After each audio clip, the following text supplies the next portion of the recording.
We move fast because you need to move on.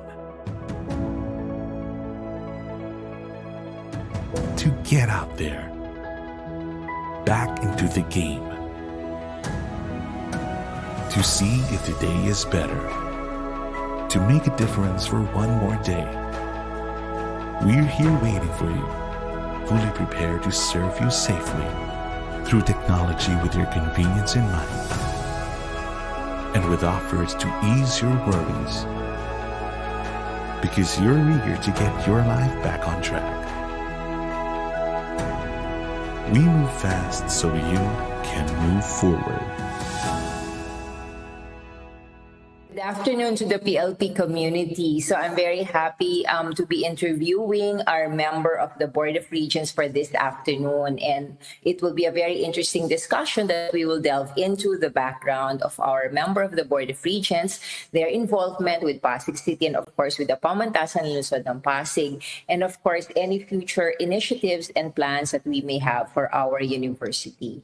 So let us all welcome this afternoon Mr. Mark Yu, the President of SEAOIL Philippines. Good afternoon, sir. Good afternoon, April. Thank you for inviting me here today.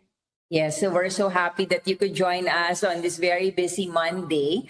But nevertheless, let's delve first into, I guess, everyone in the PLP community is very interested to know, firstly, all about you. So when you were a young person, maybe like most of our students, what sort of interest did you have in terms of fields of studies, or even like your hobbies or your interests? Yeah, so my undergraduate degree, I went to University of British Columbia. And this is in Canada? Yes. That's right, in Canada, in Vancouver. And the undergraduate degree was in Bachelor in Applied Science, Engineering Physics. So I was really into the sciences. I love more of the abstraction of it.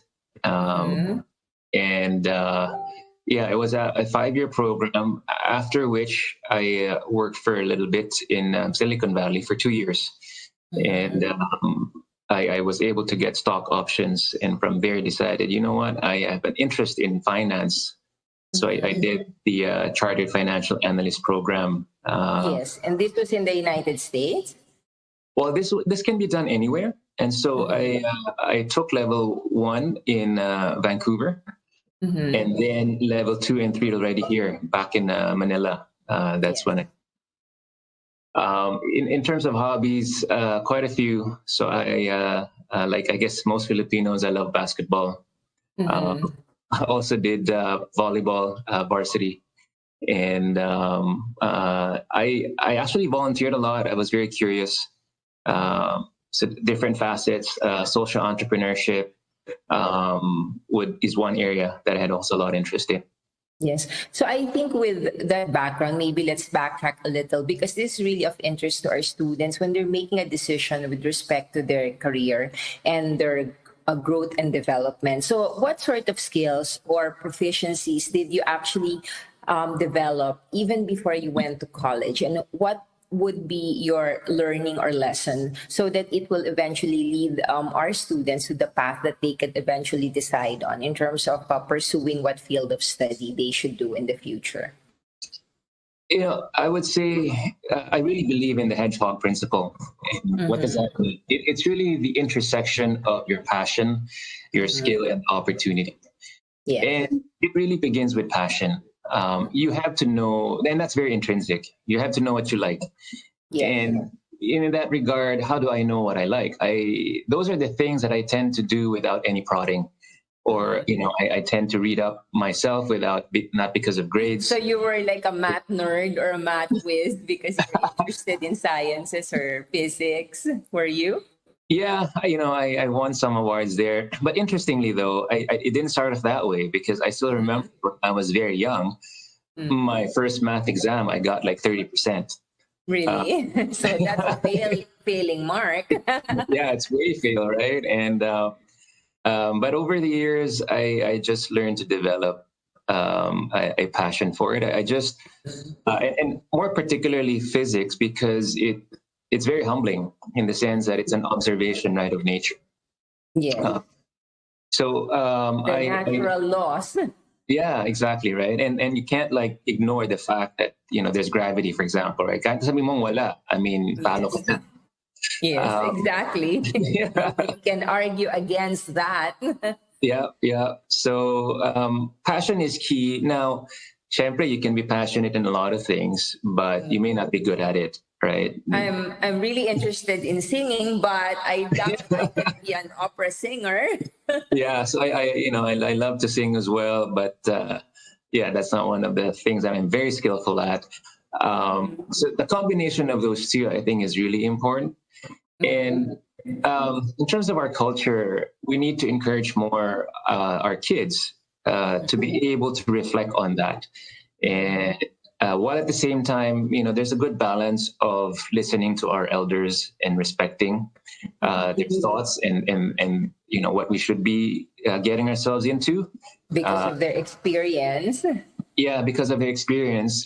But at the same time, also, it's important because if you're going to innovate, that will come from passion. It does not come from just your skill. It doesn't come from just your logic. Creativity comes from a love of doing something. Uh, and so early on, I would say that we were encouraged to sort of pursue areas of interest. And I just enjoyed solving problems, no matter what type of problems they were. Uh, it fascinated me. It gave me that sense of fulfillment when I'm able to solve something. Yeah, so the exploration that no matter what the problem would be, at least in physics, the solution would always be the same. Yeah, and then Basically, the solution, yes, but the more intriguing ones are the uh, processes. yeah, the process and something that's not quite ano yet, parang a well-known fact, right? And so when you're engaging in something where the answer is not clear, then you're discovering something. Yes, so the exploration was the interesting part, the exploratory process. So, Yeah, and then you mentioned lastly, of course, the opportunity. And this is something that we in the Pamantasan Lungsod ng Pasig would very much like to initiate the possibility that we can offer more opportunities for our students. Maybe we can discuss a little bit about the opportunities that you had, and at the same time what sort of like learnings can we glean from that if we had constraints in terms of the opportunities that we have. yeah. When I think of opportunities, I think of Maslow's hierarchy of needs, that five level, and then Yes. you're obviously the physiological, and in that level you have food, right? The most basic needs, right? And then you have safety, and then you go up the ladder.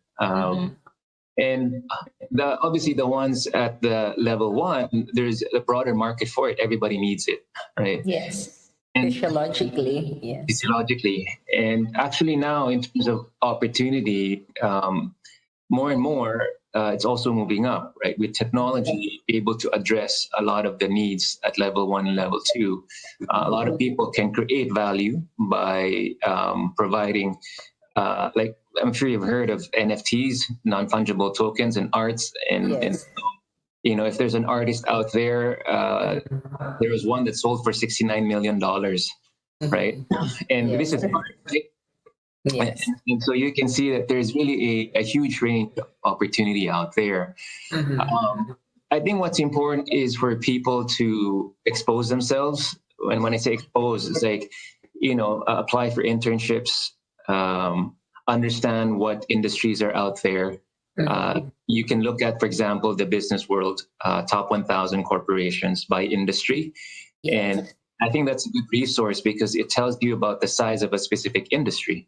Uh, and when you have that, that sort of gives you a starting point of, okay, so this is how big that opportunity is. Now, within a specific sector, industry, then you need to, and it boils down to this, right? What is the differentiation that you're bringing, right? Yeah. How, What is your unique value proposition, yeah. correct? The person. And then you go through that process of, they say, the SWOT analysis, right? Your strength, weakness, opportunities, and threats, translating that to strategy. And there's so many online courses now to upgrade your skill set. and you can do it for free. I actually continue to study, and I actually pick courses that are free. Yes. Yeah, that are taught by really top-notch professors globally. Yes. And I think, more than we try to address inequality, we try to address poverty, but I think what's most important is to give everyone equal opportunity. And then it's really through education where we're going to be able to address this. And again, when people are going through that learning process, it's key that they internalize it, right? And that they really understand the fundamentals behind what they're learning. And they call that, I guess, the first principles. Yes. So right now in PLP, we're currently offering 10 academic programs, and this is, of course, on the bachelor's level. So we would say that the students that we have right now are the first degree courses. It's really the professional preparatory courses. So what sort of like lessons or wisdom can you actually impart to our students who are listening right now in order for them to not only, of course, our desired outcome is graduation, but not just getting to graduation, but the process itself of being in college is the learning in itself. And what kind of proficiencies they be developing within the time that they are in college so that they will really be prepared once they go out there and be a professional? In college, it's a great time to understand frameworks. When I say frameworks, it's really how you view a situation, right? And there's many frameworks that you can use, and it's not limited to, let's say, the chosen field of profession. You can always use your experience in one field and apply it to another. So there's portability of the experience. Yes, and I'll give you an example, right? And I'll stay with sort of my experience. For example, this whole concept of momentum. And when we're trying to, let's say, get ourselves fit, and we haven't been working out for a long time, right? It takes you a good maybe 2 weeks to get into a group of things, but once you are there, you're sort of in this momentum, right? Tuloy-tuloy na. And so you have that initial force to bring you to that sort of stage, right? So And that's also a law of physics. Exactly, right? Newton's law of motion, right? Which you can apply to many different things. Even in governance, right? When you're trying to make change, you need to be able to create the right set of momentum to move forward, right? And so when have that curiosity of applying what you know into other fields, I think that will give you a better understanding. And because I think the different fields of interest are a reflection of the same truth, right? But just viewed from different lenses. And through that, I think definitely. So frameworks, and although there are a lot of things that people say when you graduate, you may not use that. You may not use it directly. However, I think the underlying thought process behind it is something, again, that is applicable to many different things. So I would say the greatest learning that I had while in school was how to think. So the critical thinking skills that you actually developed. What is your position or perspective with respect to the Philippines having introduced, as of late, actually, we are really very late in terms of like world benchmarking, the K-12 system wherein we had like the senior high school. And so now people, of course, have to exert more effort in the sense that they have to spend more time for basic education. And that's also some barrier for students to eventually pursue their college degree due to some restrictions or constraints that they may face personally or financially, and then also eventually graduate. What do you think is the advantage or disadvantage that we have now introduced the K-12 system in the Philippines? And as an employer, how do you think that impacts into the skills that you see in the workers right now? Well, there are many ways to impart education. Right. And Yes, definitely. in that regards, I'm not an expert in terms of how it should be imparted. Yeah. But I do believe in general, that education is key. And with K-12, definitely, I think it will help. And why do I think so? Ultimately, what does education bring you? It brings you control, right? And in life, our greatest struggle is a feeling of helplessness of a situation. On Um, yourself, right? Your powerlessness of the you're self, right? exactly right, and be it coming from a lack of opportunity for jobs, right? And many different facets of any situation. Yes. And in order to have the ability to take control of a situation, you need education. Education allows you to understand the fundamental forces that govern our lives, and be it in marketing, accounting, finance. These are tools. Marketing allows you to understand what people's needs are, right? And through that, you have demand, More. right? Yeah. Greater control for you to be able to service that. uh, Accounting allows you to understand what exactly what value you're creating, to be able to measure again the work that you do. And so the more education one has, the greater their ability to control a given circumstance. And ultimately, that is I would say, democratization of power, right? Yes. It now Ultimately, we want, differs to those yeah, who have education, correct? exactly, yeah. Um, Go ahead. Sorry. Yeah. So that's one challenge that's being currently faced, because this particular academic year, we will have fully implemented the K-12, in the sense that we will be welcoming the last freshman students to create the first batch who will graduate, who have gone through the K-12 system. So this is the academic year when we will be having the full cohort. And the second, of course, greatest challenge that we're facing currently in education is the COVID pandemic and its effects on education. So especially because you are business, it's very much severely affected. And so it is the same truly also in education, because many restrictions are being faced for us to deliver the programs. How do you see that really impacts the young people who are our students? And maybe what are some of the ways that we can alleviate in undergoing this education crisis? Yeah. I'm a strong believer in the yin and yang, right? Where there's crisis, there's opportunity. Yes. And I always view the world from that perspective. And this pandemic really has accelerated the need to go digital. Yes. And in that regard, it's good, right? That we're being forced to move this way. Uh, I mean, having said that, definitely there are drawbacks as it pertains to physical interaction and engagement. I think that ultimately we will, get past this phase, right? Yeah. And we will be interacting again. And it's just trying to take advantage of what the current situation brings you.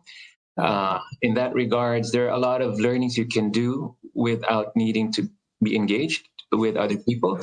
Uh, Obviously, others are more inclined, especially for those extroverted folks. It's quite difficult. Yes. So, konting tiis na lang. Pag ano.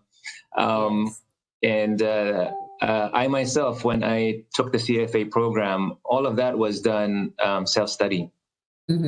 So again, there is no need for that interaction.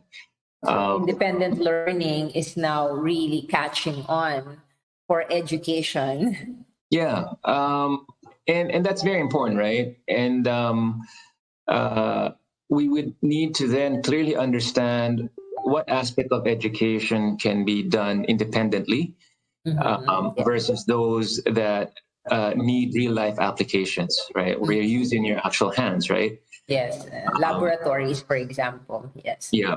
Yeah. So those are key, and definitely there are downsides as it relates to that.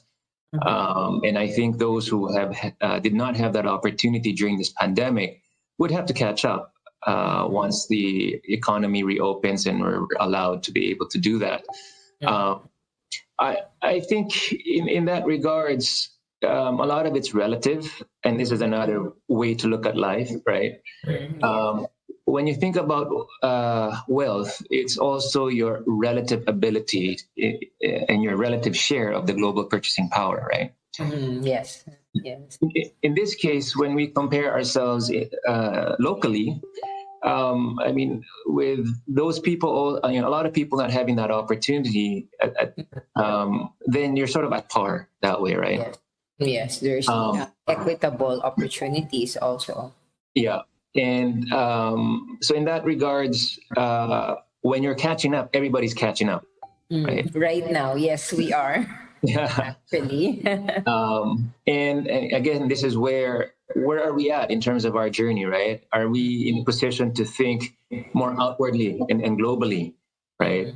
And that is also where we want to, again, use the knowledge that we have to try and get ourselves ahead of others potentially. Yes. I really believe in this concept of basic human rights, right? Yes. One may even say that I would be an advocate of universal basic income, in the sense that technology should be able to make us more efficient and The access, could be available to almost everyone. Correct. Yeah. And then that you have that minimum bar, right, or minimum sort of opportunity income that is provided by the government to everybody, right? What you do with that opportunity you've been given now becomes a choice. Yes. And I mean, what opportunity brings is choice, right? Ultimately. Yes. So one of the main innovations I think that happened to us in 2019 was the reconstitution of the membership of the Board of Regents. And so you were invited actually as a business sector representative. And how do you foresee now this linkage between the academic institution and the business organizations or industries insofar as workforce development is concerned? Because this is as yet a fertile ground for development, at least in the Philippines. And how do you see us initiating this process, especially because you were educated in other countries when this is part of that paradigm of operations that they have? So I go back to that concept that I mentioned earlier of hedgehog. And where I see my contribution, my specific role is really to provide a broader glimpse of that opportunity. And I mean, it's one big supply chain, right? In business, our role is to identify a need, a demand from consumers, and then to be able again provide it. And it's quite dynamic, right? And now with the rate of disruption also accelerating, you need to be constantly assessing, right? How should we position ourselves, right? I mean, if there's anything constant, it is change, right? As everybody would say. Yes, it is. Yeah, and now how do you then translate the changing demands into a curriculum that addresses it? Ultimately, what we want to be able to create is an educational environment that adapts with the demand. Now, there are differences between knowledge and skill, right? Yes. In that case, the fundamental sort of knowledge, a lot of it will not change, but how you apply it would evolve. And that is also, I think, where there's significant opportunity is to bridge that knowledge and skill. And that's where you've also alluded to earlier in terms of that practical application, where stronger linkages for internships to companies, I think, would greatly benefit the students of PLP. Yes, exactly. And so right now our challenge, I think for Pasig City being one of the main business centers of our country, not only of the Metro Manila area, is really now melding all of these constraints. So I think we might be looking at actually virtual internships already Yeah. in the future. How do you suppose we could really bridge and initiate this kind of mode of internship? So it's looking at the type of work that's available out there.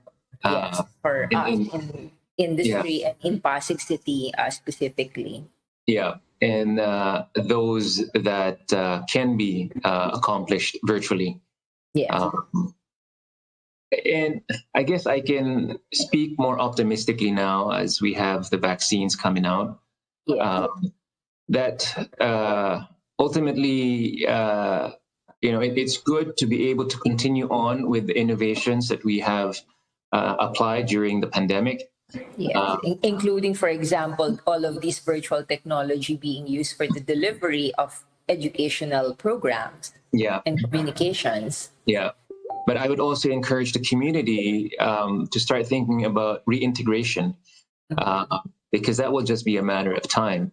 Yes. And what is sort of the right balance now between the two? Taking the best of both worlds and be able to provide that opportunity. In terms of education and in business in general, and I think this can be applied to any situation, is if you think of 1 year and 2 years, Yes. this is not where the disruptive change happens, right? Unless you're forced to, right? Yes. In order to have a very grounded discussion, you would have to not only address the short-term needs, right? But you need to free yourselves of that constraint in 10 years, 20 years, right? Exactly. Having a longer term plan will allow you to sort of understand what changes needs to happen now that will benefit us later on. The challenge with the 1 year is there's not much. I mean, it's very difficult, right? The transition was very difficult because of the unpreparedness, actually, of the environment to meet Yeah. the challenge head on. Yeah, and it's not an easy process. When I also started in the family business, it was very difficult. We were going through insolvency, and we had to really sort of think differently. And I couldn't plan. I had like the daily problems of cash flow. Right, where am I going to get cash to pay off our debts? Right. While doing that, I also had to take a broader view, because if not, then it almost feels like There's no end to it. there's no end to it, and you'd be really like discouraged, right? Yes. So there, it took me 10 years to be able to address the situation we are in.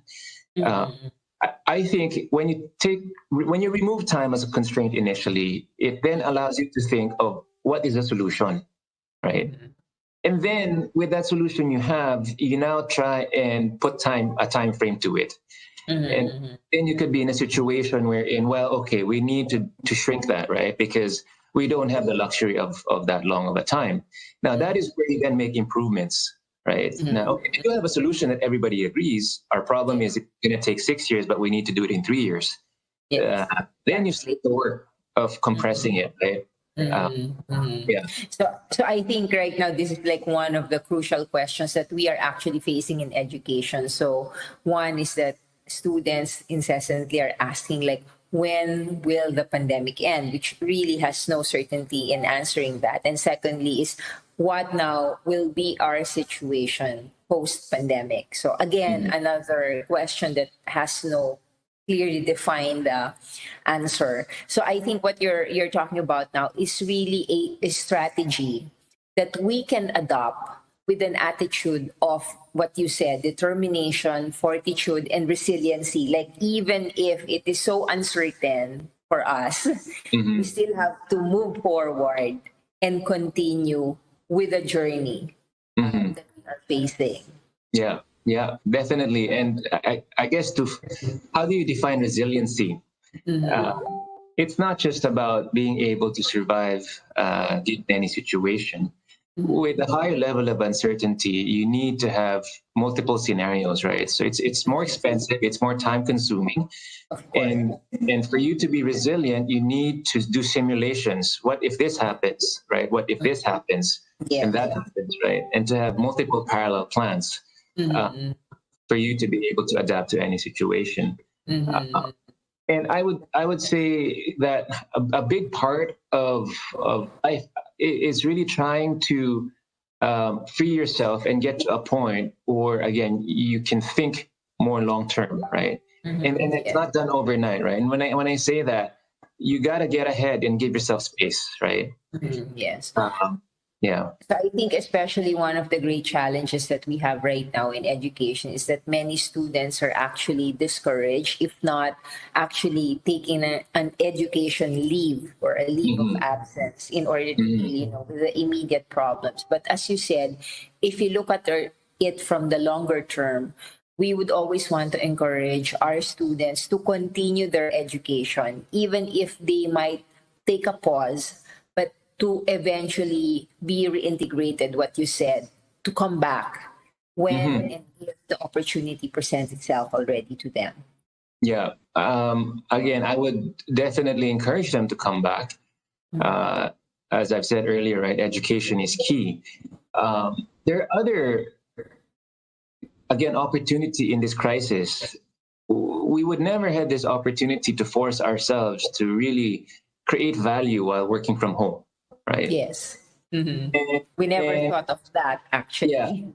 we never thought of that, right? And even now, we're doing this interview remotely, Yes, right?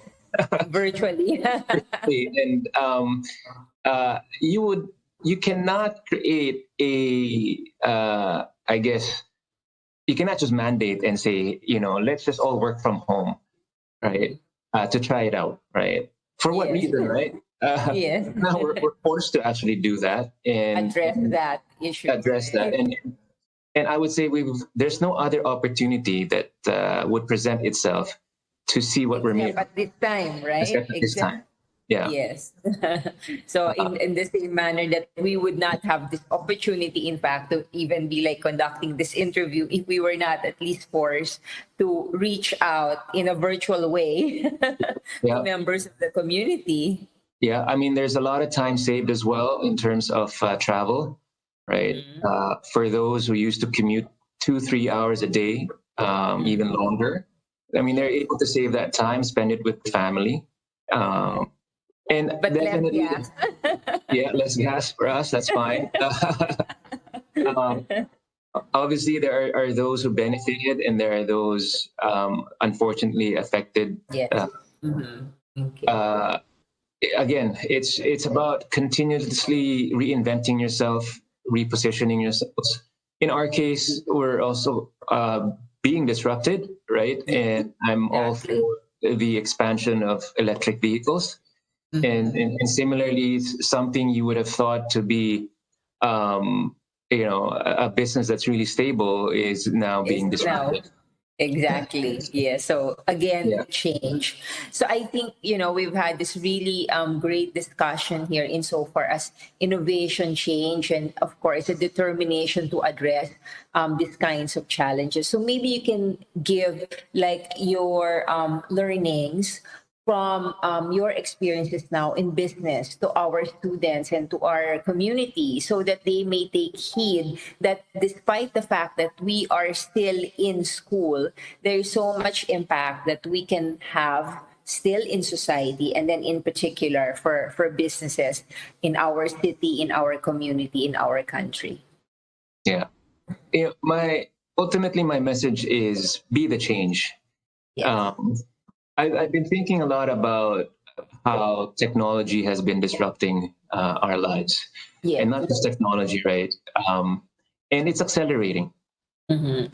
and At a and very everybody fast pace. a very fast pace, and that pace is increasing as well, right? Yes. Exponentially. And what people then feel is all of us need time to process change, Yes. and Some of us helplessness. longer. Yeah, and and helplessness comes in when you're unable to process that change. Yes, definitely. And so I'm also trying to visualize, well, what happens when I'm also overtaken by that change, right? Mm-hmm. What do you do when change itself is faster than your ability to process it, right? Mm-hmm. Yeah. And my only answer is then be the change, right? Be the one making the change. Mm-hmm. And this puts a lot of onus and responsibility to the individual. From a governance standpoint, it is important for our leaders to be able to manage the speed of change. What we don't want is to create extreme scenarios, right? Where those that are extremely affected becomes, again, they don't have any livelihood, no food. And that's They are overtaken by events or circumstances, right? yeah. And I do believe that taxes in general is a good way to also address that sort of imbalance created by disruption. Mm-hmm. Yeah. And business is at, again, the forefront of assessing what these changes are and also creating that change. Mm-hmm. Now, you have all these people wanting to have a bigger piece of that pie, right? Yes. And each one is creating that change, right? Yes. And it is inevitable because ultimately, I would say it's ingrained in our DNA, where in order to survive, we must adapt, right? But that pace of change is also very crucial, that we need to be able to manage it such that everybody as a whole benefits, right? Yes. And yeah, and we need to balance that. Now, I mean, that's a very different territory altogether, right? That's in terms of governance and leadership. I would say for those who are, again, voters, right, then you can form a view of what type of leaders you'd like to have depending on how it will improve your situation in the country as a whole. Yes. But at this age, I would say look more inwards in terms of what you can do to be able to improve your opportunity, your situation, Yes. create more opportunities for yourself. And I would go back again to what I had mentioned earlier. Look at what opportunities are out there. Be curious. Apply for internships. Even in this virtual world, there are opportunities out there. As evidence of what I had also mentioned regarding somebody selling art for $69 million, right? It's a digital art. yeah. So it's out there. You just need to be able to convince someone of the value of your being, right? Yes. Each of us are composed of certain DNAs that are able to produce something, right? Yes. So Yeah. thank you so much. So we have to our advantage our business representative at the Board of Regents, Mr. Marky, the president of SEAOIL. Thank you so much for taking time out. And we look forward to sometime again meeting personally again once we are reintegrated back to the Pamantasan Lungsod ng Pasig community. So stay safe and healthy, sir. And we certainly appreciate your time this afternoon. Thank you. Thank you, Dr. Alcazar. Thank you.